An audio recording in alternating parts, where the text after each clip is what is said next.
अस्सलाम वालेकुम जी। आज आप लोग के लिए बना रहे हैं एक मीठा जो बहुत जल्दी बन जाता है और काफ़ी दफ़ा इस तरह होता है घर पर मिठाई जो होती है कोई ना कोई बच जाती है। हमारे घर हमेशा जो है गुलाब जामुन बच जाते हैं, तो मैं इसके साथ जो मिठाई बनाती हूँ मैं एक डिज़र्ट आपको वो दिखाने लगी हूँ। तो आपको चाहिए इसके लिए गुलाब जामुन, अंडे जाएंगे, दैट्स एग्स बीच में, डबल रोटी के स्लाइसेस जाएंगे, यानी कि ब्रेड हो गया, चीनी दैट्स शुगर, इलायची powder that's green cardamom powder, दूध का इस्तेमाल है जो सादा घर पर आप लेकर आते हैं, तो दैट्स मिल्क। इसकी गार्निशिंग के लिए हमें चाहिए बादाम और पिस्ते। फाइनली इसको स्लाइस कर लें या क्रश कर लें, वो आपकी अपनी चॉइस पर है।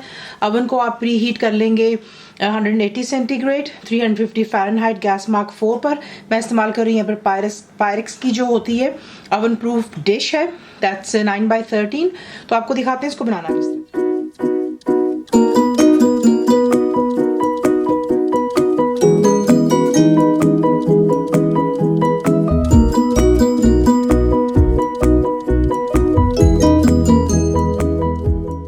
अब आपने क्या करना है, एक आपको ब्लेंडर का जग चाहिए, उसमें आप ऐड करेंगे जो कि गुलाब जामुन है,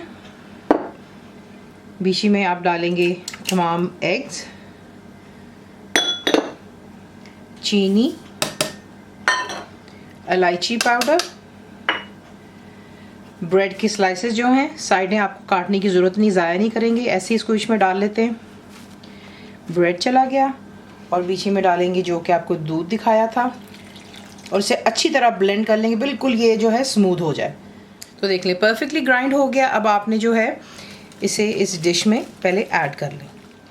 इसी के साथ में डाल लेने के बाद जो आपको बादाम और पिस्ते दिखाए थे उसे आपने इसके ऊपर डाल देना है और इसे हम बेक करेंगे फॉर 20 to 25 मिनट्स, यानी कि 20 से 25 मिनट के लिए। थोड़े से मैं जो है बादाम और पिस्ते बचा रही हूँ, एंड में गार्निशिंग पे इसके इस्तेमाल हो जाएंगे।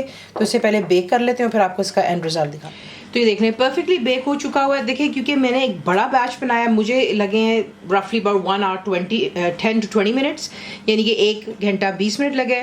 अगर आप इसको कम क्वांटिटी में बनाएंगे यानी कि आधे में, तो ये है कि वो आसानी से 30 to 45 मिनट्स में हो जाता है। ज़्यादा इसको बेक नहीं किया जाता। सिर्फ ये है कि देखें कि जब आप इसको निकालें, इसकी चेकिंग का तरीका ये होता है कि ये देखें, देख रहे हैं जेली की तरह ये बीच में वॉबल करता है, ये इसकी पहचान होती है कि ये हो चुका हुआ है। इस वक्त ये बहुत गर्म है, इसे हाथ मत लगाइएगा। इसे आप वार्म भी सर्व कर सकते हैं, ठंडा कर सकते हैं, या फिर जिस तरह आपका दिल चाहे आप इसको सर्व कर लें। इसे थोड़ा ठंडा हो जाने दें और फिर इसे हम डिश आउट कर लें। आप इसे गार्निश कर सकते हैं चांदी की वर्क के साथ में, और ये वार्म सर्व होता है, बिल्कुल सॉफ्ट पुडिंग की तरह बनता है। कंप्लीट रिटन रेसिपी के लिए आप जाएंगे मेरी वेबसाइट पर जिसको withfaiza.net पे बनाइए। आपको कैसा लगा दुआ में याद रखें, and thank you for watching the video.